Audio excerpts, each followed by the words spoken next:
This is a true story of how Eddie Monster and Lily Monster were found.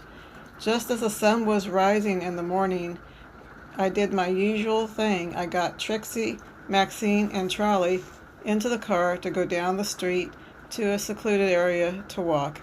This was what we normally did.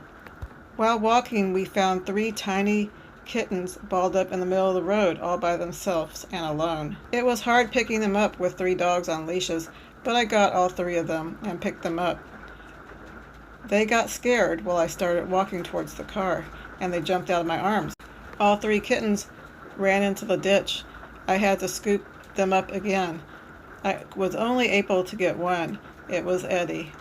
I got Eddie back to the car and put him in there, went back to look for the other two and couldn't find them.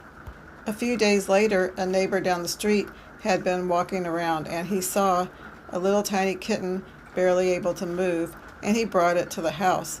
This was Lily. Over the next couple weeks, I continued to go down the street looking for the third kitten. I kept putting food out, trying to find it, but never could find it.